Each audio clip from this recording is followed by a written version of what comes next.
Bismillah walhamdulillah amma ba'. Alhamdulillah pada kesempatan kali ini saya Ajazkia Fadilah, mahasiswa ilmu hadis semester 3, dalam rangka syarat sebagai ujian akhir semester. Di sini saya akan sedikit menjelaskan bagaimana isi dari makna hadis yang terdapat dalam Bulughul Maram, kitab Bulughul Maram karya Ibnu Hajar Al-Asqalani. Adapun bab yang akan saya bahas di sini adalah bab tentang qada'il hajat, tentang buang hajat.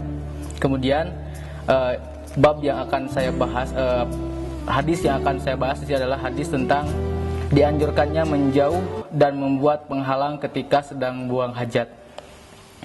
Baik teman-teman, untuk redaksi hadisnya adalah Anil Mughirah bin Syu'bah radhiyallahu anhu qala li Nabi Muhammad sallallahu alaihi wasallam khuzil idawah fantalaqa hatta tawara anni faqada hajjatah, muttafaqun alaih.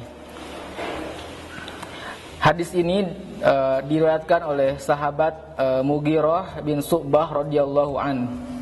Beliau berkata, qala li Nabi Muhammad sallallahu alaihi wasallam, Rasulullah SAW bersabda kepadaku,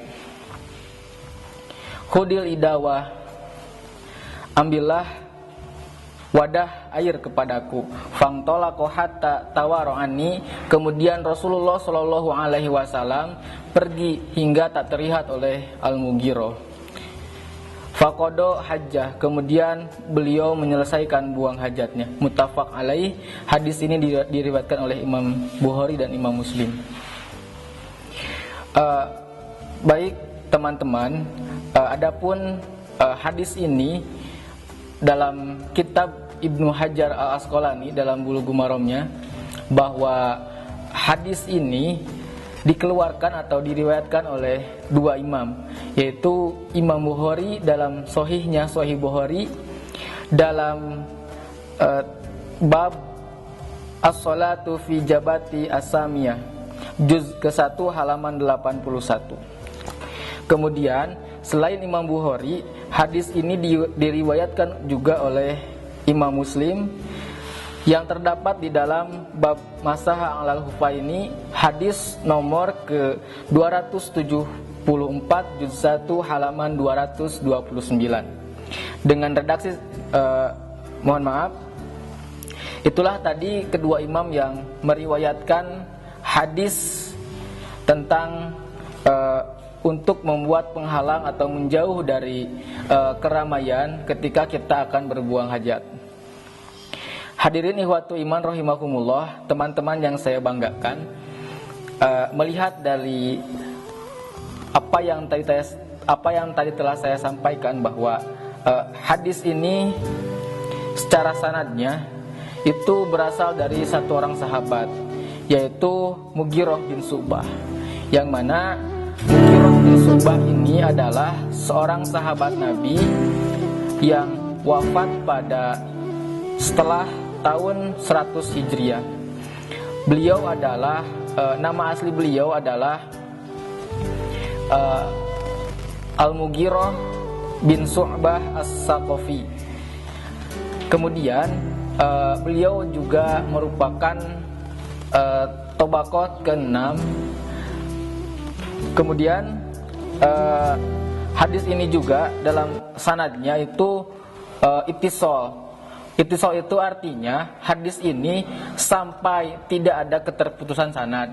Jadi secara ittisali sanad, hadis ini sampai dari seorang mukharij, dari imam yang meriwayatkan hadis ini sampai kepada Rasulullah SAW dengan rawi-rawi yang adil, dengan rawi-rawi yang thiqah.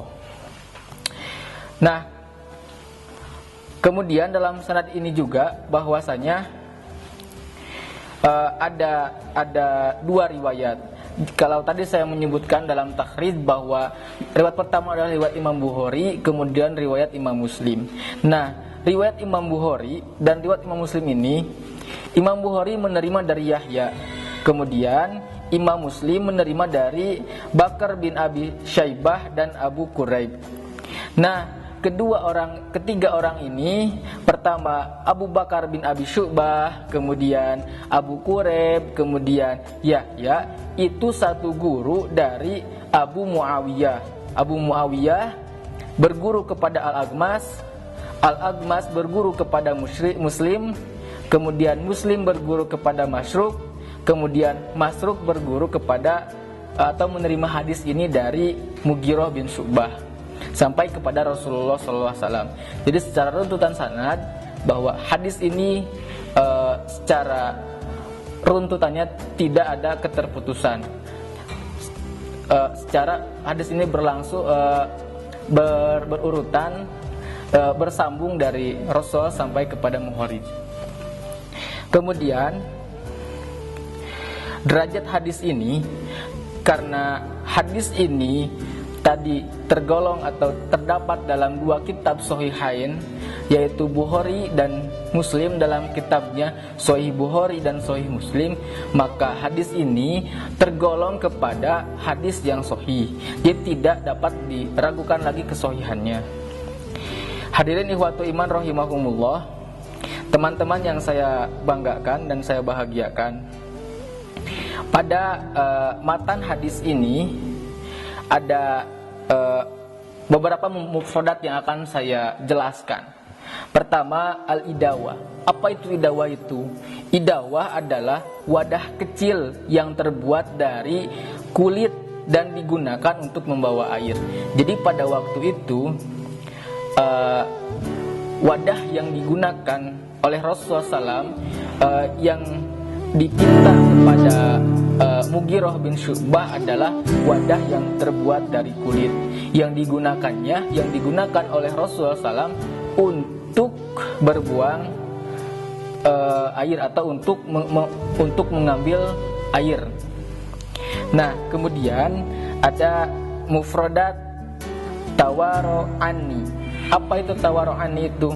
Tawaro'ani adalah bersembunyi atau tidak kelihatan, tidak nampak. Artinya tawaro'ani ini sebuah kalimat yang mana menunjukkan bahwa ketika kita mau buang hajat, ketika dulu Rasulullah SAW buang hajat itu tidak terlihat oleh Mughirah bin Syu'bah. Kemudian hajat, apa itu hajat?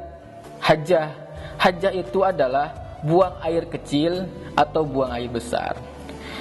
Nah, kemudian teman-teman yang saya banggakan, bahwa dari apa yang tadi sudah saya sampaikan, dapat kita simpulkan bahwa yang pertama, Rasulullah SAW selalu menjauh dan selalu bersembunyi ketika hendak ingin buang hajat.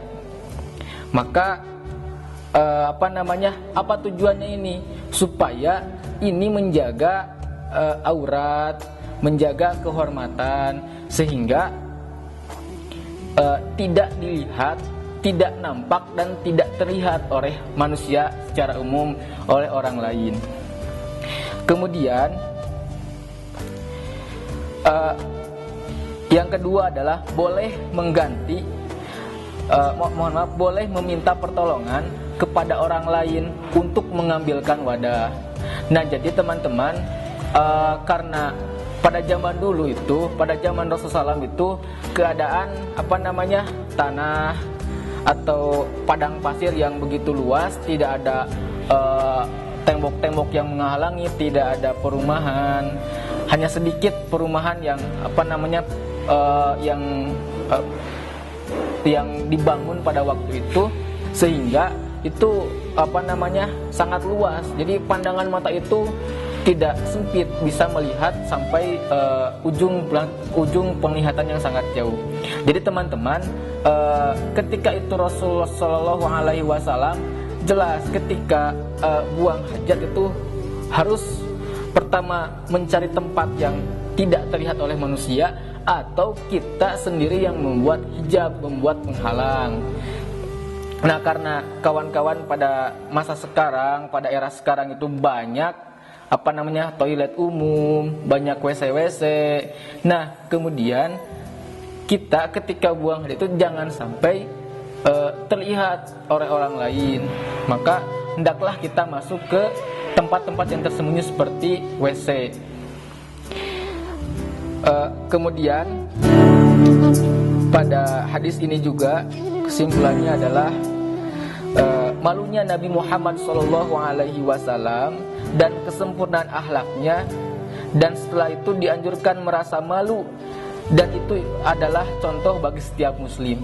Artinya rasa malu itu adalah sesuatu hal yang bagus, karena ini adalah mencerminkan sebuah keimanan.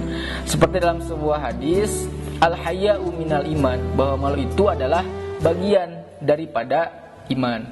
Artinya ketika kita buang hajat dengan transparan, dengan terlihat oleh orang-orang, kita itu memperlihatkan kemaluan kita, memperlihatkan hal-hal yang tidak seharusnya kita perlihatkan.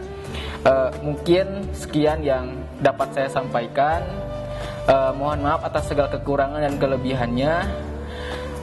Teriring doa jazakumullahu khairan katsiro juga saya sampaikan kepada Ustadz Husain Zainal Mutakin, LC MPDI, yang telah memberikan wawasan kepada kita, memberikan wawasan kepada kami, saya khususnya sebagai mahasiswa atau murid dari beliau dalam rangka kuliah di ilmu hadis. Sekian, wabillahi taufiq wal hidayah. Wassalamualaikum warahmatullahi wabarakatuh. Wa ma yazakkaru illa ulul albab.